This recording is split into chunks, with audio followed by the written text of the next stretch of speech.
అనకాపల్లి జిల్లాలోనే కాకుండా ఉత్తరాంధ్రలో అందరి అభిమాన నాయకులైనటువంటి మాజీ మంత్రివర్యులు మాజీ పార్లమెంట్ సభ్యులైనటువంటి గుడివాడ గురునాథరావు గారి విగ్రహాన్ని ధ్వంసం చేసి దాదాపు 6 రోజులు గడిచినా కానీ స్వయంగా ఈ గ్రామ సర్పంచ్ నగరంపూడి గ్రామ సర్పంచ్ అదేవిధంగా నగరంపూడి వైఎస్ఆర్ కాంగ్రెస్ పార్టీ అధ్యక్షులైనటువంటి రామచంద్రరావు గారు అదేవిధంగా అనకాపల్లి రూరల్ వైఎస్ఆర్ కాంగ్రెస్ పార్టీ నాయకులు గురునాథరావు గారి అభిమానులు అమర్నాథ్ గారి అభిమానులు అందరూ కలిసి దాదాపు 3 రోజుల ముందు పోలీస్ స్టేషన్కి వెళ్ళి కంప్లైంట్ ఇచ్చి విగ్రహాన్ని ఎవరు ధ్వంసం చేశారో వాళ్ళ పైన కఠిన చర్యలు తీసుకోవాలని చెప్పేసి పిటిషన్ పెట్టడం జరిగింది.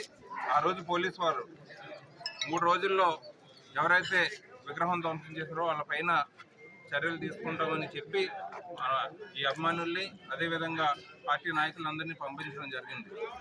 కానీ ఈ రోజుకి 6 రోజులు అవుతున్నా కానీ ఎవరైతే ఈ విగ్రహం ధ్వంసానికి ప్రోత్సహించారో వాళ్ళని పక్కన పెట్టి భరత్రాజ్ అనేటువంటి జనసేన నాయకుల్ని వాళ్ళని పక్కన పెట్టి ఎవరో తెలియని 3 వ్యక్తులపైన నామాత్రంగా కేసు ఫైల్ చేసి మేము చర్యలు తీసుకున్నామని చెప్పడం చాలా హాస్యాస్పదంగా ఉంది.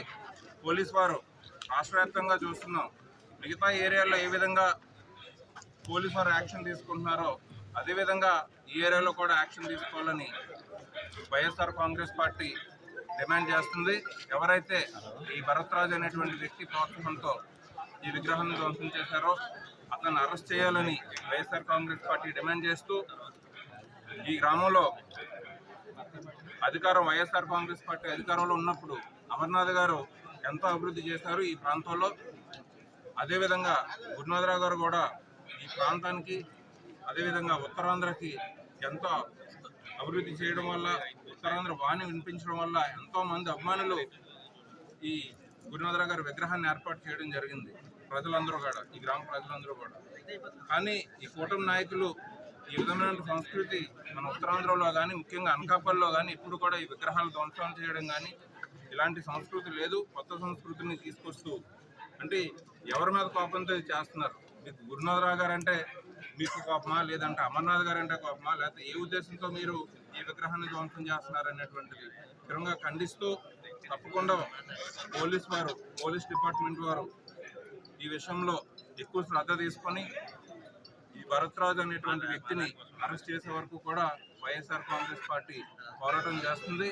మీరందరూ కూడా ఈరోజు ఈ కార్యక్రమానికి ఇచ్చేసినటువంటి వైఎస్ఆర్ కాంగ్రెస్ పార్టీ సీనియర్ నాయకులు అదేవిధంగా ముఖ్యంగా గురునాథరావు గారి అమ్మాయిలందరికీ కూడా ప్రత్యేకంగా ధన్యవాదాలు తెలుపుకుంటూ ఈ సమస్య ఈ కంప్లైంట్ ఏదైతే ఉందో దీనికి న్యాయం జరిగే వరకు కూడా మేమందరం కలిసి పోరాటం చేస్తామని తెలియజేస్తూ ఇక్కడ వచ్చేసినటువంటి మీడియా సోదరులకు వైఎస్ఆర్ కాంగ్రెస్ పార్టీ అభిమానులకు గురునాథరావు గారి అభిమానులకు అందరికీ ధన్యవాదాలు తెలుపుకుంటున్నాం.